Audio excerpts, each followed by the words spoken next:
Good evening, everyone. Welcome to the July 15th, 2020 meeting of the Gaithersburg Planning Commission. Ordinarily, we approve minutes, but it looks like we're going to defer those this week or this time until the next meeting. First up on the agenda is a tree removal waiver, and that's ENV-8533-2020 for St. Martin's Church, a tree removal variance for 201 South Frederick Avenue in the R90 medium density residential zone. Rob Robinson is presenting from staff. Good evening, Rob. Yes, good evening, commissioners. As you just mentioned, this is a request to grant a variance for the removal of a 38-inch silver maple at St. Martin's Church. As you can see on the screen right now from the staff report from an aerial photograph, the tree is located in the center, surrounded by various buildings, and it's actually located in a contemplative little garden. The current church was completed in November 1957 with the rectory constructed prior to 1951 based upon aerial photographic evidence, which also shows the subject tree. The subject tree was first identified on a site plan in 1988 for the current St. Martin's School. And at that time in 1988, the tree had a DBH of 30 inches. A request for the variance, including all the items required, have been submitted and is documented both in the index of attachments and in the staff report. Speaking of the staff report, as discussed in there, silver maples have an average lifespan of 130 years. And as observed, the subject tree at 38 inches using a growth factor established in forestry.com, the subject tree is approximately 114 years old. But given that in 1988 it was a 30-inch DBH, this tree may be much older. Brian, if you could please go to page 7. So beginning with the photographs upon site visit, I noted and took photographs that there is obviously visible decay at the base of the trunk. Nate, next page, please. Shallow roots, which are an issue with silver maples and cause damage, you can see in this area, are extending beyond the scope of the planting area. There's plenty of visible limb and bark decay within the canopy. Next page, please. And there is expanding dieback in the crown. So while it's a very large tree and people go, hey, there's green leaves, there is evidence of decline. Considering the combination of these factors and the approximate age of the tree and the tree's proximity both to sidewalks and buildings, the concerns expressed that prompted this variance for safety are valid. Staff in the report further noted since 2000, 3 other trees on the site of a comparable era and age have all been removed through hazardous tree removal permits. Hazardous tree removal orders. So in short, the subject tree has outgrown its planting area and is approaching the end of its viability. Removal of this tree will preempt possible future hazardous failings, prevent structural damage to the adjoining rectory and paths, and will allow the church to better redesign this contemplative parking garden with appropriate landscaping. And therefore, staff recommends that the Planning Commission make a motion to grant the requested variance for ENV 8533-2020, removal of a 30-inch silver maple at St. Martin's Church, finding it in conformance with section 2212 of the city code, and based upon the findings presented in the staff report. And I'd be happy to answer any questions. Great, thanks, Rob. Anyone have any questions about it? It seems pretty straightforward. I see a lot of shaking heads. Oh, and Frank's joined us. Hello, Frank. How are you tonight? Okay, if there are no questions, any concerns with granting the approval? Sort of looking. No. Okay. All right, with that, is there a motion, please? Mr. Chairman, I move that the Planning Commission grant the requested variance for ENV 8533-2020, removal of a 38-inch silver maple at St. Martin's Church, finding it in conformance with section 22-12 of the city code, and based upon the findings presented in the staff report. Second. Okay, it's moved and seconded, and we'll do the roll call as we have been doing. Commissioner Wessel? Aye. Commissioner Hopkins? Aye. Commissioner Kaufman? Aye. Commissioner Winborn? Aye. And I will vote aye as well. That passes unanimously. Thanks, Rob. And we'll move on to our site plan agenda, and there are 3 of those tonight. The first 2 a continuation from our last meeting, and the first is AFP-8410-2020, intersection improvements at Crown Neighborhood 1 in the MXD mixed-use development zone. This is an amendment to the final site plan. And as I mentioned, it's continued from our July 1st, 2020 meeting. And presenting from staff is Caroline Seiden. Hello, Caroline. Good evening. This is a continuation of amendment to final site plan review for AFP 8410-2020, submitted by David Ramsey of Westbrook Properties on February 6th, 2020. This application requests approval to modify 3 intersections within Crown Neighborhood 1 from the intersection treatments originally proposed as part of site plan SP 110010 due to constructability and materials maintenance concerns. I can have the next slide, please. The 3 intersections to be modified are Ellington Boulevard and Diamondback Drive, Ellington Boulevard and Crown Park Avenue, and Crown Park Avenue and Alcott Place from left to right. An additional 3 intersections, Ellington Boulevard and Fields Road, and 2 mid-block intersections on Ellington Boulevard at the garage entrances will remain as constructed and will not be required to be treated further. Planning Commission originally reviewed the application at the July 1st, 2020 virtual meeting. Because the Planning Commission conducted a virtual meeting in accordance with the governor's emergency orders, the Planning Commission voted to hold the record open on AFP 8410-2020 until 5 p.m. on Thursday, July 9th, 2020, and deferred final action until tonight, Wednesday, July 15th, 2020. Prior to the close of the record, an additional 6 exhibits were received into the record, including the applicant's revised intersection plan, an email from Engineering Services Director Tony Berger, and correspondence from the Crown West Homeowners Association. During the course of the July 1st Planning Commission meeting, the Planning Commission voiced a number of concerns related to the intersection plans, including the need for an updated photometric plan to ensure adequate lighting for all of the intersections, and a desire for a wider and more prominent crosswalk treatment for the Crown Park Avenue, Ellington Boulevard intersection. If I can go to the next slide, please. This was the part of the presentation from the July 1st meeting. This was the intersection that was proposed that the Planning Commission had concerns about. And the applicant worked with staff and also with Public Works staff to come up with a treatment that was acceptable both from the intent of creating a more place-making vision for the crosswalks and also for the safety concerns of Public Works. And so the next slide is the new intersection proposed. And this intersection has the crosswalks widened from 10 feet to 14 feet. And the brick pattern that was originally proposed is replaced with a combination of the traditional continental pattern interwoven with the Crown logo. The staff feels that it was addressed both the goals of the Planning Commission and the city's Public Works staff. I know Tony Berger is here. There he is. In case you had any questions from the Public Works side of this, and I'm happy to answer any questions. Okay, just if you would recap the photometric findings when Public Works reviewed that, what? With that, well, that's included as part of one of the conditions of approval. We don't have a new photometric plan yet, okay. So we would review that. It's been folded into the first condition. I guess I'm sorry. I'll rephrase. What would they be reviewing it for? What's the criteria, or is it really more of just a judgment call? Is there actually a minimum requirement at intersections? There are minimum requirements for lighting, so we would just be looking to make sure that they met those minimum requirements at each of the crosswalks. Okay. There's lighting within close proximity to all of those crosswalks, with the possible exception of I think there's a Alcott Place. There may be a need for an additional light. Okay, very good. All right. Any questions, commissioners? Jump right in. Anybody? No questions. Okay.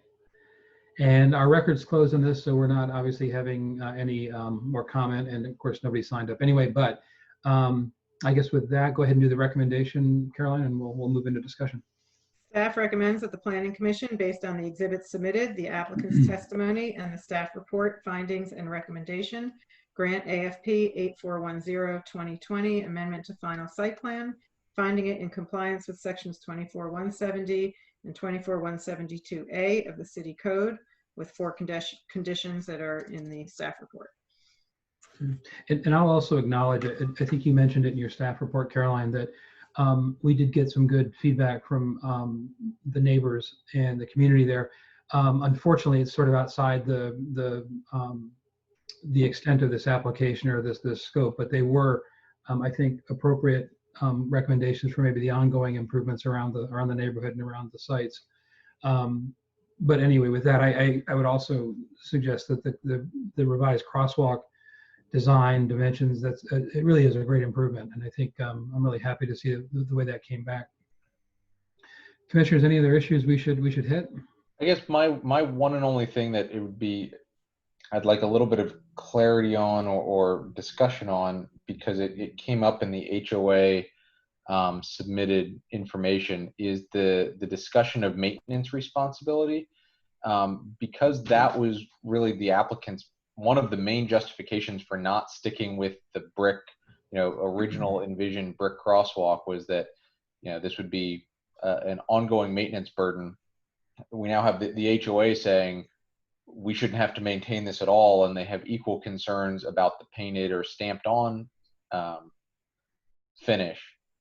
I'd like to understand a little bit more about what's going on here, as far as there seems to be a lack of clarity on who has to maintain what, and the applicant saying that one thing is more preferable from a maintenance standpoint for the HOA, and the HOA is saying something different. So I'm a little confused.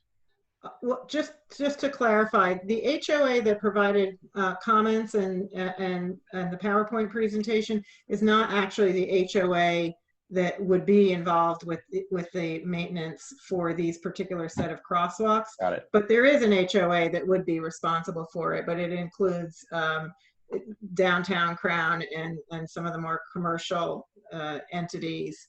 And they will be responsible, and the reason they are responsible is they are doing treatments to the crosswalks that are above and beyond what the city would normally maintain. So there'll be a non-standard maintenance agreement that would need to be signed in order to proceed with them. And has the responsible HOA weighed in or provided testimony or feedback at all?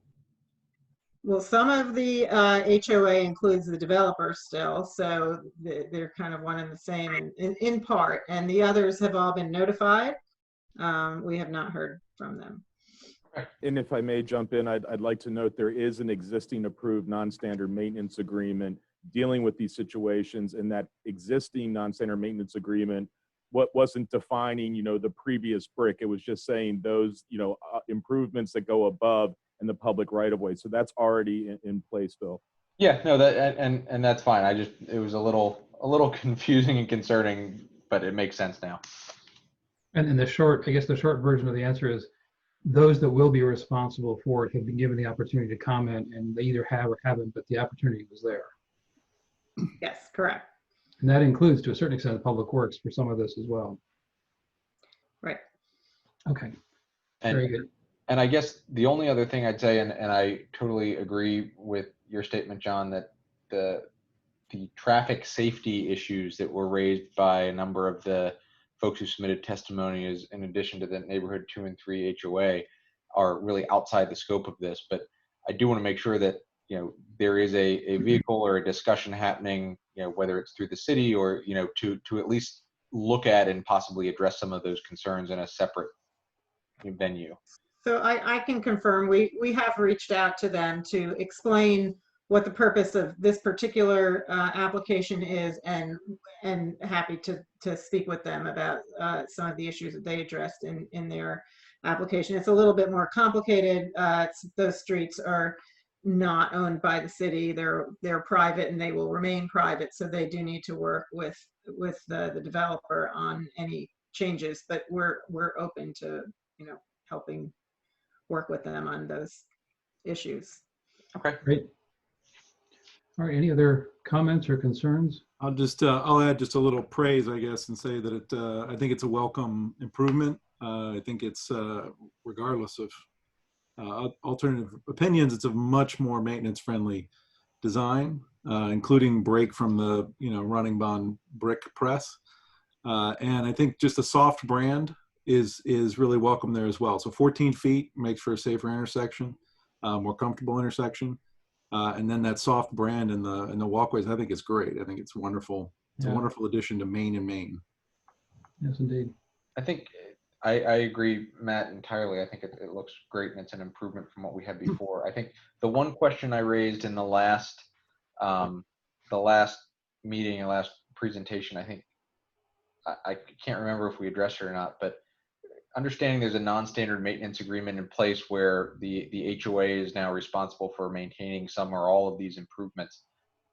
Who and how is it determined when maintenance needs to occur? Who looks at it and says that painted logo is pretty worn, it's time to repaint it? Maybe Rob might be able to weigh in on this more than I can. So he's worked with the Crown non-maintenance agreements as to when they kick in. Is there a? There's not, but I think speaking with Greg before he went away on vacation and having worked with my friend David Ramsey for a number of years now, I think the obvious thing is we may, if should this be approved this evening, maybe do an amendment so that is an issue that could be addressed, Phil, through this. So it could be a combination of, working with Tony's crew at DPW, if we note something.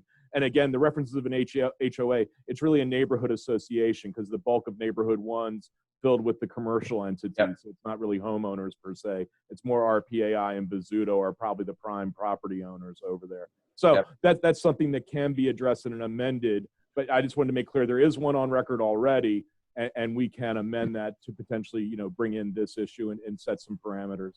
Yeah, Rob, if this were comparable to a residential HOA and a similar sort of maintenance track under sort of the self-governance of an HOA, they would as a board or as an entity survey the property, survey conditions of things, and establish when either maintenance or capital improvements or cleanup. I mean, they're all different levels of things that could be put into play, but they would essentially do that under their own governance structure. Isn't that fair to say? Yes and no. We have to look at it, and candidly, it's been a number of years since I looked at the non-standard maintenance agreement. So there may already be triggers in it. So okay. Again, we will be reviewing it based upon this. Okay. Okay. Yeah, and I would reiterate and the concerns last time that I think this all looks great now. It'll all look great the day it's installed. But to Matt's point that he made last time, because it's paint and graphics, it's a lot easier to ignore when it's worn down than a broken paver. So we just need to make sure there's something to keep it up. So, good comments. All right, anything else?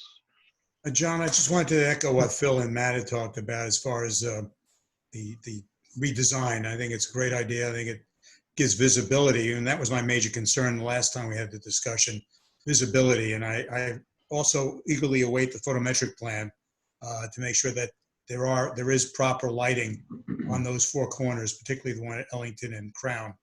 But I like the incorporation of the branding. I think branding is great. I think it's a great idea.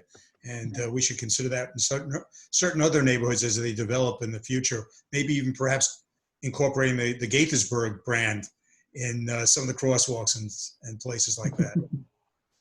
Lloyd, just to clarify, we won't see the photometrics again. This is really relegated to a staff or a staff review as a condition moving forward.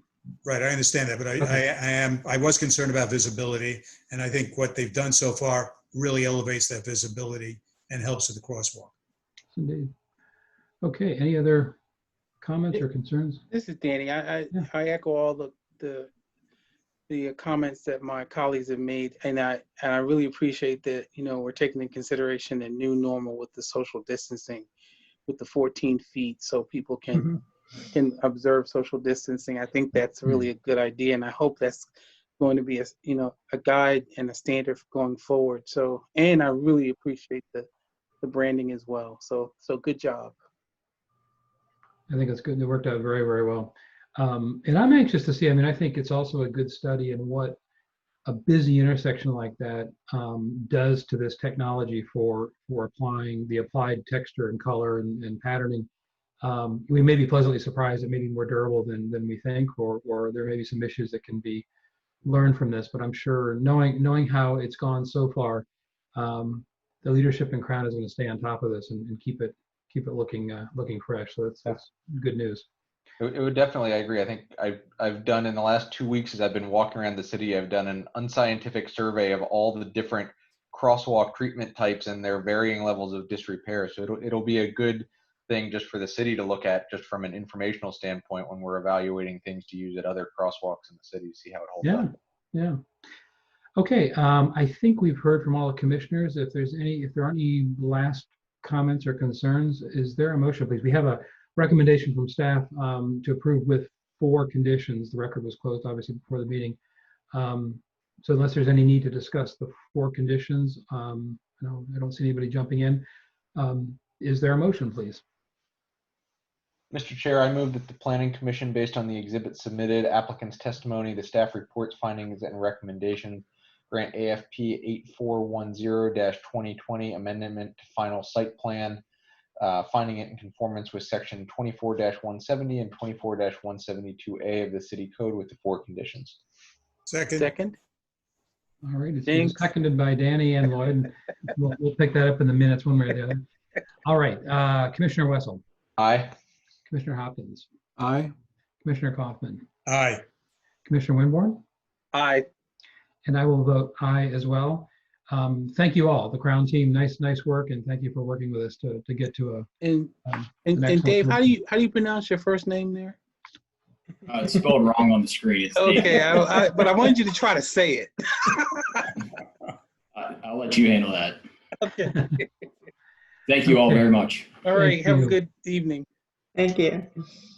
Okay, let's queue up the next application, which is AFP-8515-2020. Final architecture for the single-family detached units in Crown Neighborhood 3 in the MXD mixed-use development zone. And this is an amendment to the final site plan. Again, continued from our July 1st meeting. The record is closed, but we should be ready for a follow-up to our comments then and action tonight. And presenting from staff is Jasmine Forbes. Good evening, Jasmine. You're on mute. There you are. Good evening. This is a continuation of amendment to final site plan application AFP-8515-2020. The applicant's requesting approval for the final architecture for the single-family detached units in Crown Neighborhood 3. Next page, please. As shown on the screen, the plan includes 21 units located along Crown Park Avenue. The applicant is also requesting a modification from the Crown Neighborhood 3 and 5 design guidelines to allow window wells to encroach beyond the built-to lines and stoops to be covered. The Planning Commission reviewed the application during the July 1st, 2020 meeting. And during the meeting, there was discussions about providing a high visibility side for lot 21, which consists of full brick, since it will face the future school site. And also to provide both high visibility sides to have the brick turn the corner approximately 2 feet to create a pilaster. The Planning Commission kept the record open on this application until 5 p.m. on July 9th and deferred final action until July 15th meeting. There was no testimony from the public during the course of the public hearing and at the time of the Commission's record closing. So the applicant has provided revised sketches, which I'll go into detail in the presentation, which is Exhibit 15 in the packet. Next page, please. And one of the revisions that the applicant made by the recommendation of the Planning Commission, they provided a high visibility side for lot 21, which faces the future school site. And this is a full brick side. Corbel bricks inserts to mimic a window closed in by brick and precast headers on all windows. And you can see on the second floor, the 3 windows are grouped together and recentered in the stairwell further away from the front of the corner of the house. The precast bands that will be found on front elevations A2 and A3 will wrap on the side, but will terminate at the downspout.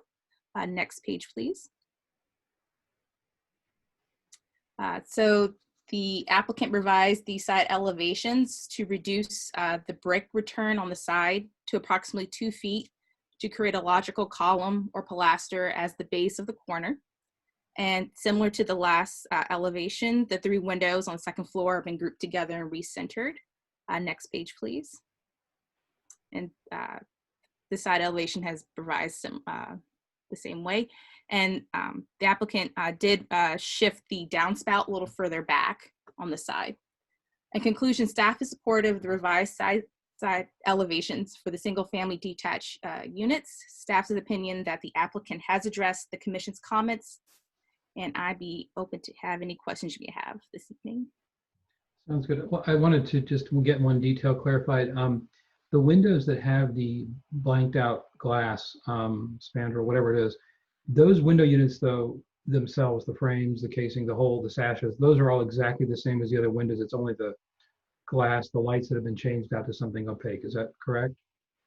If I can, Harris or Jenny can respond to that. Confirm. Harris, you're on mute. I'm sorry. Do you mind repeating the question because I wasn't really clear on it? Oh, okay. So there are 3 or 4 windows on the first floor that have an opaque glass treatment, spandrel or something. And my question was the window unit itself, the sashes, the frame, all of that is the exact same window unit as the windows that do have clear glass. It's just that the glass has been changed out to be opaque. Is that? No, actually, there's 2 conditions. In the all brick condition, which is if you go to pack. No, not the all brick condition, because that has the brick, the blank out. And the ones with siding, that's a paneling. That's not a window. It's wood paneling. Would you call that elevation back up, please? That's 130. If you could go to page 130. So I'm looking at the 3 windows. Well, okay. There's 3 windows on the first floor that I was to understand have the glass blanked out. No. Okay. So what are we actually looking at there then? A panel, a wood panel, as if it was a shut shutter or something like that, a closed shutter kind of. Okay. It's drawn more like it's a window with opaque glass. I apologize for the rendering, but it's meant to match the trim color from the bay window. But so will it have trim and shadow lines like is shown here to mimic the trim around it? Yes. So it's not going to be perfectly flat like literally a sheet of plywood. It's going to have depth to it. Right. It's going to have edging on all 4 sides and a crossbar across it. Okay. And it's on the same plane as the wall, or is it recessed like a window would be? The siding, it's embedded in the siding. So whether it's exactly in the same plane as the siding, I can't say, but it's definitely not attached to the top of the siding. The siding will butt into it. Okay. All right. That helps. All right. Thank you for that. All right. Any other questions? Jump right in. Anything? No? Okay. And our record is closed. So Jasmine, if you would please read the recommendation. The staff recommends that the Planning Commission, based on the exhibit submitted, the applicant's testimony, and the staff report, findings, and recommendation, grant AFP-8515-2020, amendment to final site plan approval and modifications to design guidelines, finding it in conformance with sections 24-170 and 24-172A of the city's zoning ordinance with 3 conditions. Okay. Commissioners, any questions about the recommendation or the conditions? All right. Concerns and comments? I'll just add, a thanks for listening and implementing what we discussed. I think it's a great job. I think it just looks balanced. It just makes me feel better. So I think we gave our A elevation to what someday will hopefully be a very public facade. And the pilaster actually kind of works. And I don't mind the trimmed out false windows rather than putting in a vinyl window and etching out the glass. I think that trim is a better answer actually. So it looks great to me, and thank you. All right. Thank you. Any other comments? I'd just like to commend the applicant for turning it around so quickly. That was really quite a good job, and appreciate what you did for us. Thank you. All right, very good. Okay, yeah, and I will reiterate that I do appreciate, Actually, this is an example where the meeting format where we have to come back and do the, leave the record open and come back and do the final action allows a little more time for these things to get a bit cleaned up. So to the Michael Harris team, thank you very much for working with us. I think it did turn out all the better, and appreciate all the work you did on it. Is there a motion, please? Mr. Chairman, based on the exhibit submitted, the applicant's testimony and the staff report findings and recommendations, I move that the Planning Commission grant AFP 8515-2020 amendment to final site plan approval and modifications to the design guidelines, finding it in compliance with section 24-170 and 24-172A of the city's zoning ordinance with the 3 conditions. Okay. Second. All right, moved and seconded. Commissioner Wessel, Aye. Commissioner Hopkins, Aye. Commissioner Kaufman, Aye. Commissioner Winborn, Aye, aye. and I will vote aye as well. That passes unanimously. Thank you very much, everyone, and Thank thank you you. for the work Thank on you. this. Good luck. All right, and then we'll queue up our last site plan item for the evening, and that's for SP-8401-2020, construction of a Royal Farms retail building and gas station, Starbucks, and parking lot located within the Spectrum development in the MXD mixed-use development zone. And this is the final site plan. Our record is open and will remain open, and Jasmine is presenting from staff on this one as well. Welcome back. Thank you. For my team members here. All right. So staff's before you to present final site plan application SP-8401-2020. This application is based upon schematic development plan SDP-8198-2019, which was approved by the Mayor City Council on January 6th of 2020. Next page, please. As shown on the screen, the subject properties are located within the Spectrum development and are bounded by Watkins Mill to the east and North Frederick Avenue to the north. The application comes before the Planning Commission in accordance with Section 24-168, which requires the Planning Commission to grant final site plan approval. The applicant's requesting approval for a 4,649 square foot retail building, associated car wash, and 10 double-sided filling pump stations for Royal Farms. The application also includes a 2,500 square foot Starbucks building with a drive-through and a parking lot on pad site B. The applicant is also requesting a parking waiver for 4 parking spaces that are 10 feet in width for the Royal Farm site. And the applicant, lastly, is also requesting approval for an amendment to the Forest Conservation Plan, application EMV-8402-2020 pursuant to Section 22 of the City Code. And I will have Matthew Walters from HIP Projects start the presentation. Can I have the next page, please?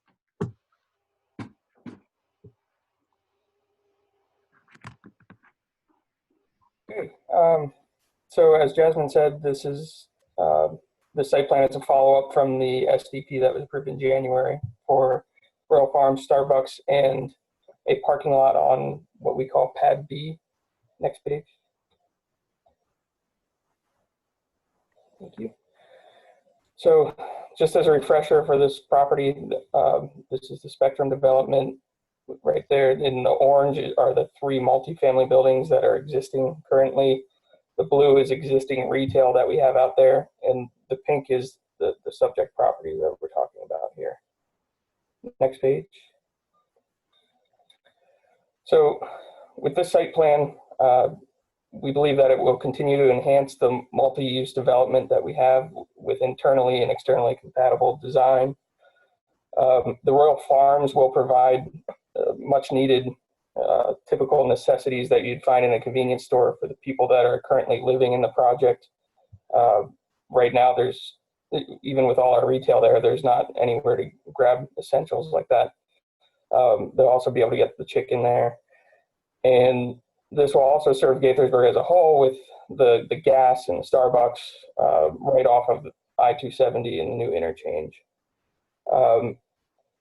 We also think that the Royal Farms and Starbucks, being large brands, will be very beneficial to the project and it'll drive traffic here.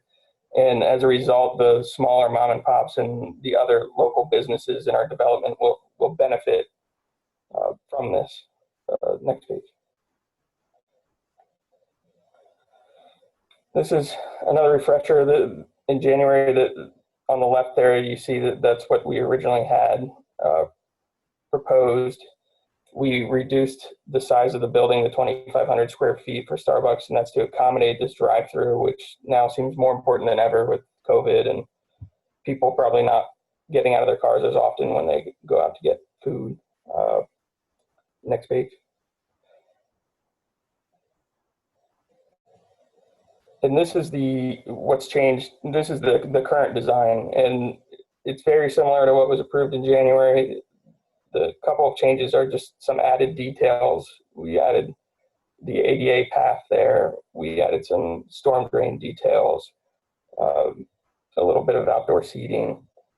But I guess the largest change here is from that hearing that we had before, there was a comment about how that retaining wall that we have there may not be large enough to really have any significant impact on the development.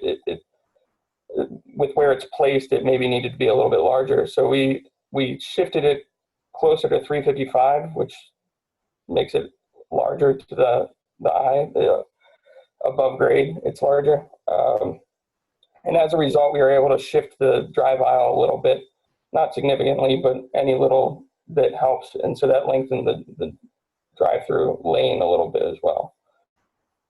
Next page, please. Here, we also got the comments last time about needing to break up this brick mass that was on the south elevation. And staff had the idea after it was approved that maybe we continue that onto the north elevation as well. We had 3 of them there, but we added the 2 there on the right side of the north elevation. These are the, well, it's a continuation of the wood from above. They're wood panels with metal frames that protrude out from the brick, and it just breaks up the mass a little bit. Next page. Okay, this is the old Royal Farms, what was approved long ago on the left, and then what was approved in January. We originally had 2 buildings. We shrunk it down to 1 because Royal Farms needed more land to include the car wash and the 10 stations and all the parking that they need. Next page.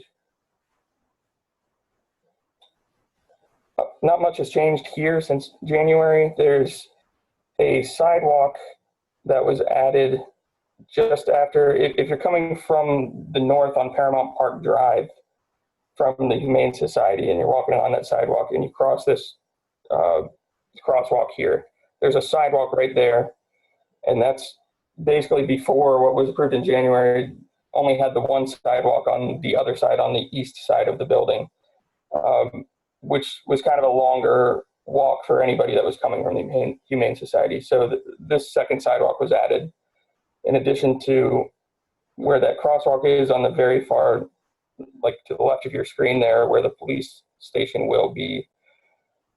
Before that was called a future crosswalk, and we put a temporary curb there. We've now pushed that temporary curb right up pretty much to the property line, and that way we can, when we build this building, we can build that sidewalk, that crosswalk. Even though it probably won't be used for a while, it's just easier to get this all done at once. We also added, just like Starbucks, we added additional details to storm drains and outdoor seating, things like that. Next page, please. This hasn't changed from the January hearing. This is the same elevation. Next page, please. Here, this is old building B, and in January we reduced it to 4,500 square feet from 9,500 square feet, and that's to allow us to add a little more parking there, because that building, the current parking lot right there, gets pretty full with the existing retail, so we need the extra 20 spaces. Next page. And for this final site plan, we removed the building because it's not leased yet, and we know we'll have to come back in once we have a tenant and they've decided on an actual shape of the building and the building envelope. So we've removed that. It still shows the parking lot. And we've also added a retaining wall in here to mirror the one on the other side. So it's perfectly aligned parallel to 355 with the wall from Starbucks. So we think this will be a really nice addition and a nice entrance feature for the project. As a result, we had to shift this storm drain over to the west side of the wall rather than the east. But other than that, that's pretty much what you saw in January. So let me ask you real quick to clarify, are you going to move forward with infrastructure construction on this, or are you still going to wait until the tenant lands on a building footprint? The plan is to build the parking lot soon. Okay. The wall will wait until we come back in with a design for pad B for building. Okay. So the wall will likely change when the building changes. Okay. Next page. Okay, and that's all I have. Okay, great. Thank you. Is that the whole presentation? Is there anybody else presenting from the applicant's team? No. No, sorry. Yes, it is, and no, there won't be. Oh, okay, all right.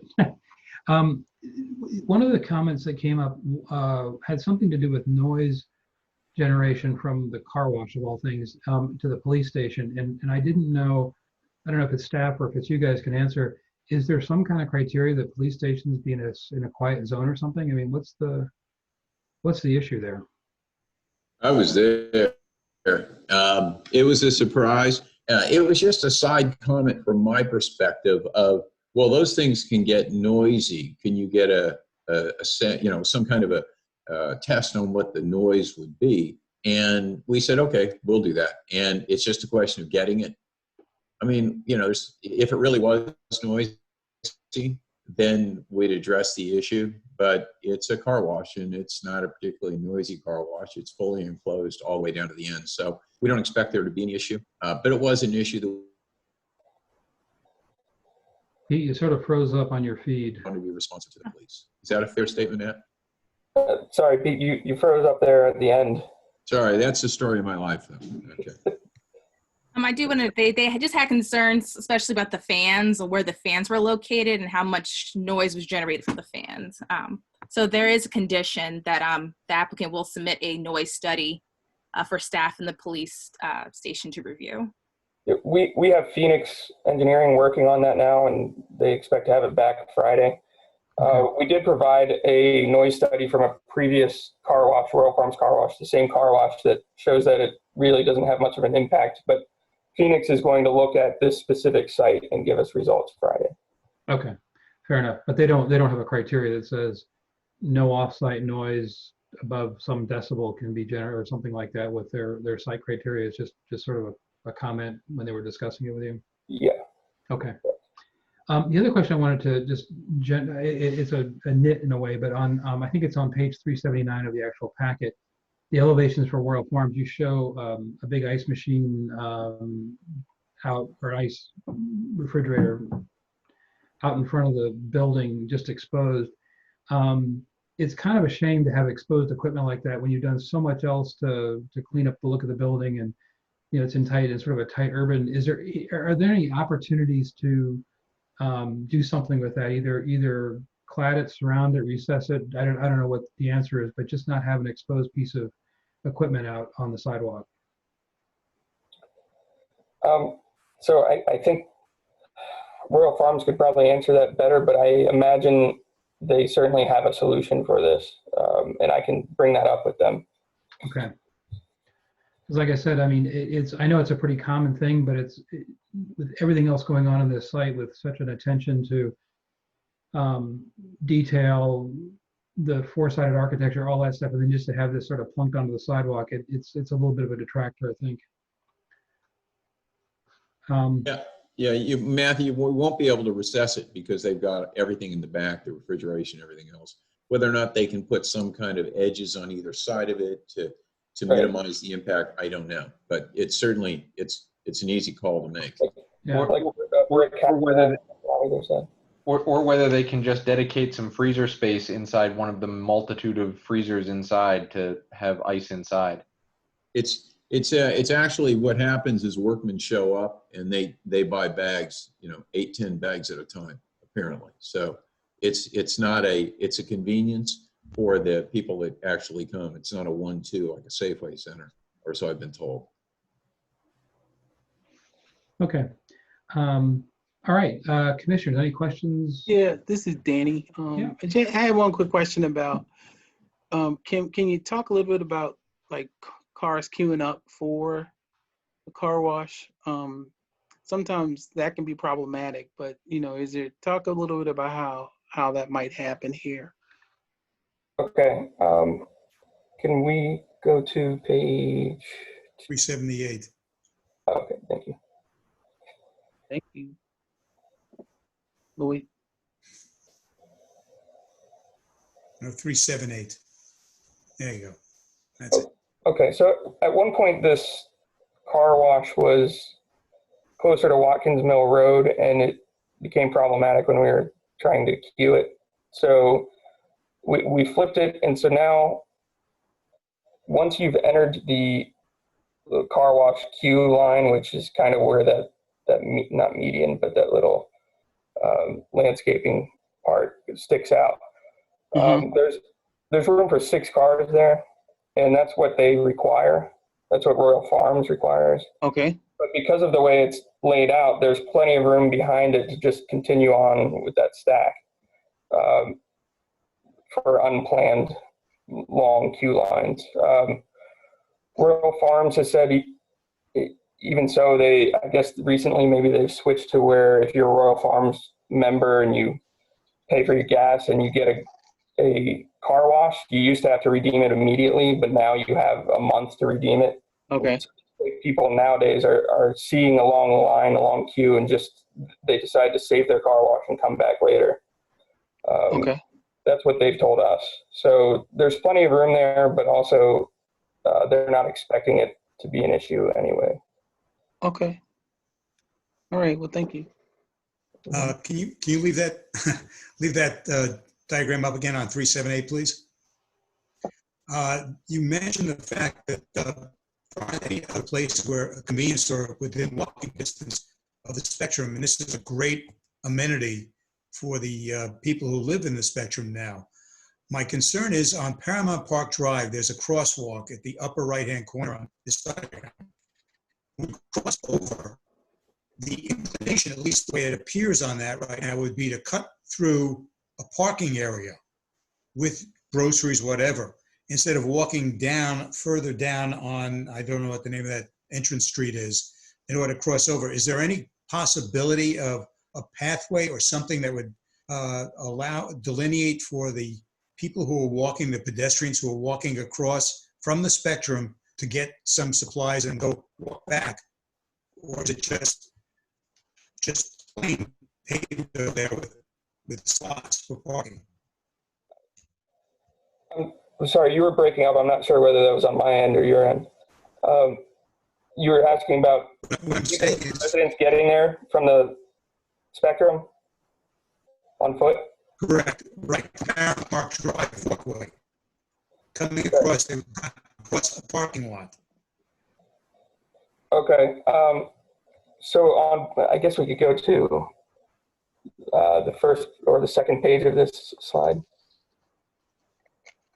Or of this, not slide, second page of this presentation.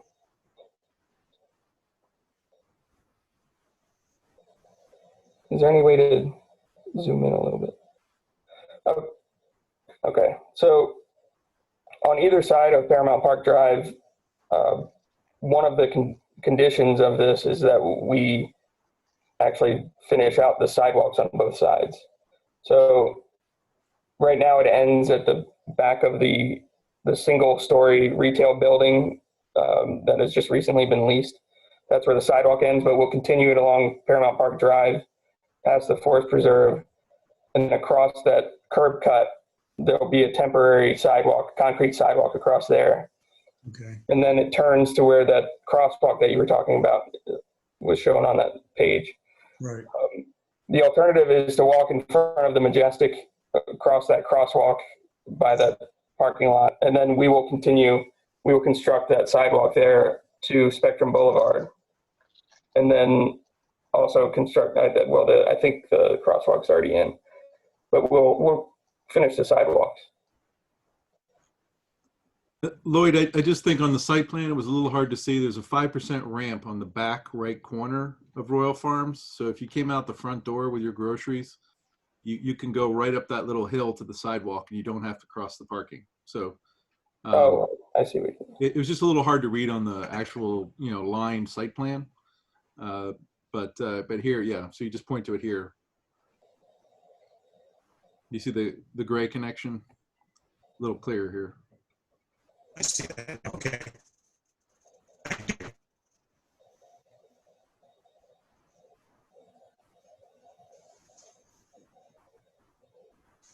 Lloyd, I think you were cutting out a little bit. Did you get the answer you were looking for? Yes, I said, yeah, I appreciate that. Thank you, Matt, for pointing that out. Okay. Thanks very much. All right, any other questions? Comments? Okay. The only thing I'll add is I noticed last time we had the sort of hardline plan drawing of this up. Not only is there an ice machine, but there's a propane tank vending machine shown on the plan right next to the ice machine. That's not in the I elevation. missed that. Good eye. Fire and ice. So I think, my opinion, I'd noticed it too, John, it definitely sticks out a bit when you look at the facade. But I appreciate it being on there because a lot of exhibits just would have ignored it. Yeah. So, but I think, it probably is visually expected from folks that show up at the gas meetings. But I would also say that it is something for Pete and Matthew to talk to Royal Farms about pulling the wainscoting out. There's a brick, there's a brick wainscot on the building with a little cap to it. And all you need is a couple knee walls and it'll look purposeful. It doesn't hide it. It doesn't, recess it. It doesn't make it architectural, but at least it acknowledges that something should be there that, it already stops the pedestrians. So there's no reason not to bring out the wing wall and just sort of shield it slightly and make it look like it's supposed to be there. Yeah. It kind of gives it a hug and it takes away the potential for stuff to fall in behind the machine, behind the equipment, make it look like it's not really part of the building. Just a subtle difference.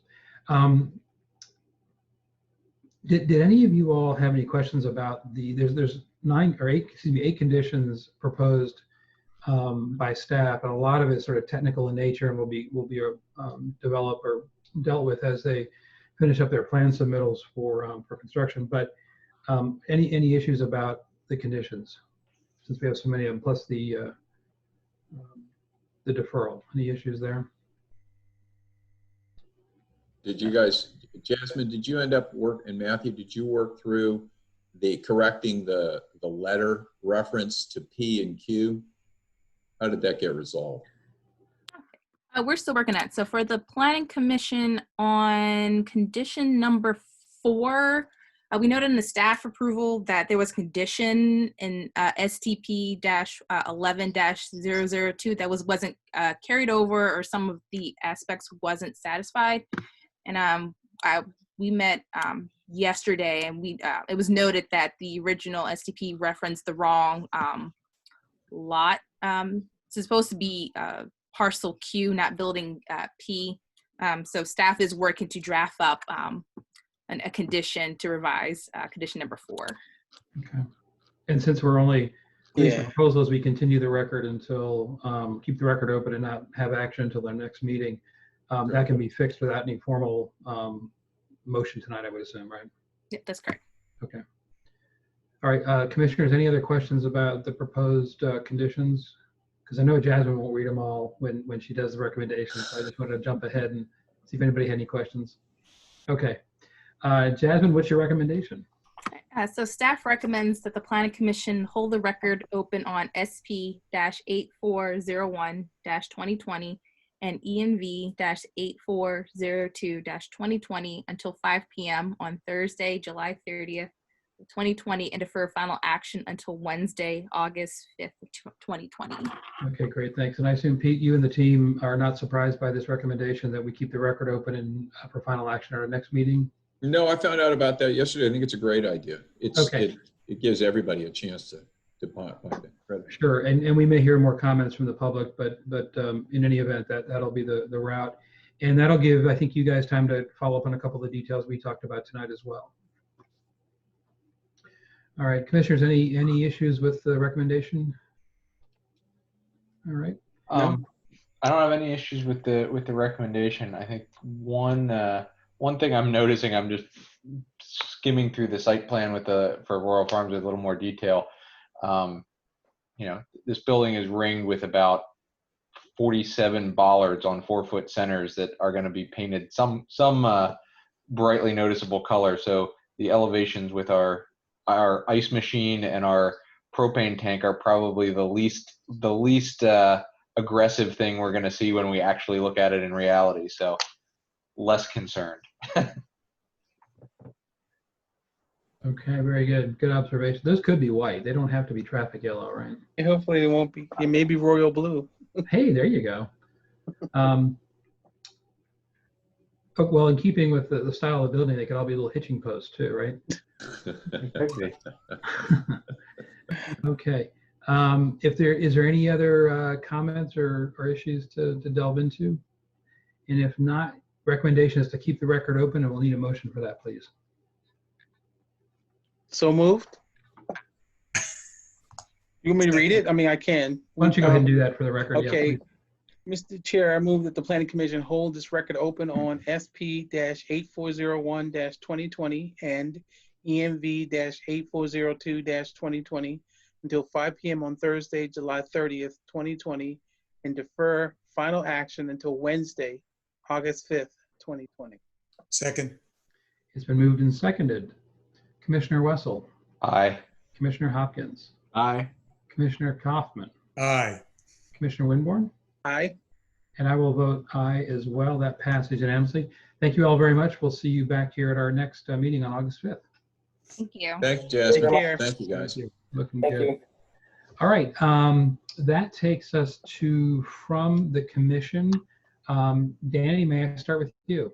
Yes, I have nothing. Okay. Lloyd, anything tonight? Surprisingly. Nothing from me, thank you. Okay, Matt? I'm not going to say anything if Danny's not saying anything. And Phil? I got nothing. Wow, quiet night. This is Zoom call number like 37 today. I've used up my words. Gotcha. I don't see Greg. John, you're here. Anything from the Greg's staff? on vacay. Is he? Okay. I'm standing in for Greg Mann, so I just wanted to remind the commission we have a joint work session scheduled July 27th for the 700 North Frederick sketch plan. That was what he wanted me to pass along to the commission. Okay, thanks, Rob. Yeah, I won't be here. It'll be my 35th wedding anniversary. Oh, congratulations. Thank you. You don't have to Wow, actually. we just had our 35th. What'd you say? We just had our 35th You just in had May. your 35th. Yeah. Yeah, You were wedding buddies, huh? that's right. So I do have a few things, John, if that's okay. Yeah, sure. In addition to the joint work session on July 27th, which Rob just mentioned, that's on 700 North Frederick Avenue. We are, you are going to have a special meeting on August 19th to do your recommendation on 700 North Frederick. I also wanted to mention long-range planning, and Rob Robinson is, I mean, he had some downtime, right after the shutdown, but now he's back in full force, and he's got work session after work session going on.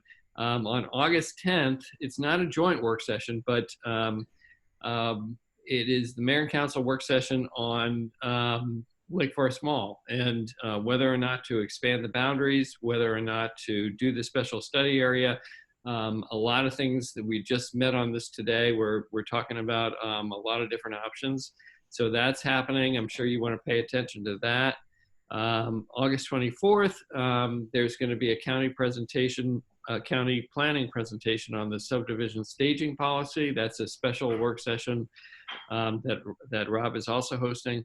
And then September 14th is at this point scheduled for a special work session of the Mayor and Council on racial equity. And what that really looks like, we don't know yet, but we know that it's going to be a citywide thing. Everybody's going to be involved. And that's going to evolve, but I think it's going to be it's probably going to be a very special night for the city.